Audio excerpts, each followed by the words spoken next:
Good evening friends and audience, কেমন আছেন সবাই? আশা করি ভালো আছেন। আমি ডক্টর আশিস মজুমদার আজকের সান্ধ্যকালীন অধিবেশনে সকলকে স্বাগত জানাচ্ছি। আমাদের আজকে যে লেসনটি আপনাদের মধ্যে শেয়ার করতে যাচ্ছি সেটি হচ্ছে ইংলিশ ল্যাঙ্গুয়েজের গুরুত্বপূর্ণ একটি টপিক এবং এটি অ্যাপ্লাইড সেকশনে এই টপিকটি থাকে এবং এই টপিককে সবাই খুব সহজ মজাদার একটা টপিক হিসেবে ধরে নেয়। তো আসলে কি তাই না? তাহলে আজকে আমরা সেই টপিকটি এখন একটু জেনে নিই। সেই টপিকটি কি? সেই টপিকটি হচ্ছে ট্যাগ কোশ্চেন। কি বললাম? Tag question. তো এখন চলো আমরা তাহলে ট্যাগ কোশ্চেন আলোচনায় ঢুকে পড়ি।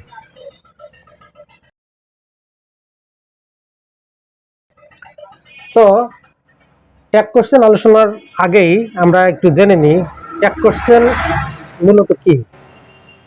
ট্যাগ কোশ্চেন হচ্ছে বক্তার বক্তব্য বা স্টেটমেন্ট অন্যজনের কাছ থেকে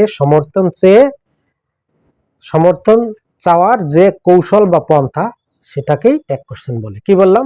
বক্তার বক্তব্য বা স্টেটমেন্টকে সামনে বা বিপরীত যে ব্যক্তি আছে তার কাছ থেকে সমর্থন আদায় করার একটা ওয়ে বা পন্থা।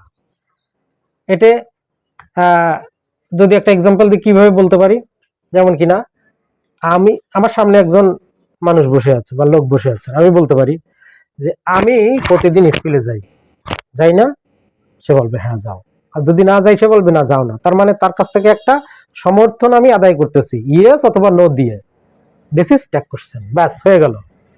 এই ট্যাগ কোশ্চেন আমরা জানি স্কুল গোয়িং যে সমস্ত স্টুডেন্টরা, এখন তো প্রত্যেক ঘরে ঘরেই একজন দুইজন আছে, তো তাদের জন্য এই টপিকটি ভেরি ভেরি ইম্পর্ট্যান্ট। এবং ইংলিশ গ্রামার বা ইংলিশ সেকেন্ড পেপার পরীক্ষায় এখান থেকে 5টি কোশ্চেন দেওয়া থাকে। 5টি ঠিক মতো লিখে আসতে পারলে 5ই পাবে। তো সবাই মনে করে খুব সহজ, আসলে ট্যাগ কোশ্চেন কিন্তু সহজ মনে হলেও একটু জটিল আছে এর ভিতরে।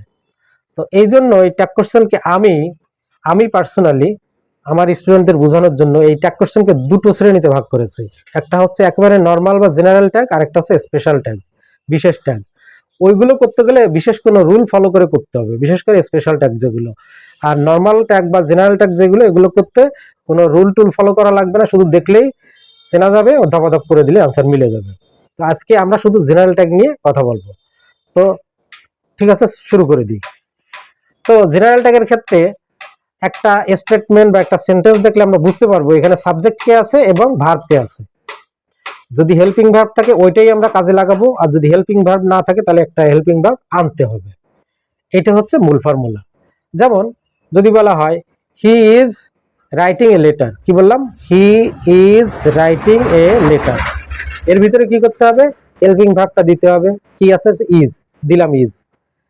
এর ভিতরে যদি নট না থাকে নট দিতে হবে। তাহলে এখানে নট নেই, তাহলে দিলাম কি? ইজেন্ট। আর সাবজেক্ট ছিল হি, বসাই দিলাম এবার হি। তাহলে he is writing a letter, এটার आंसर হবে কি? Isn't he. হয়ে গেল।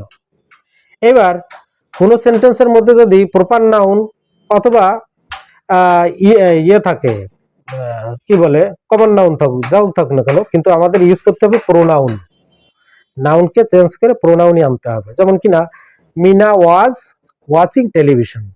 কি বললাম? Meena was watching television. এটা ট্যাগ কোশ্চেন কি হবে? ওয়াজ, হেল্পিং ভার্ব ওয়াজ আছে, তাহলে ওয়াজ, এখানে নট নেই, ওয়াজন্ট। মিনার পরিবর্তে কি দিতে হবে? শি। ওই যে প্রোনাউন দিলাম, তাহলে wasn't he, sorry wasn't she. এইভাবে ট্যাগ কোশ্চেন করতে হবে। আর কোন সেন্টেন্সের মধ্যে যদি নট থাকে নটটা উঠিয়ে দিতে হবে। যদি বলা হয় they didn't go to market, কি বললাম?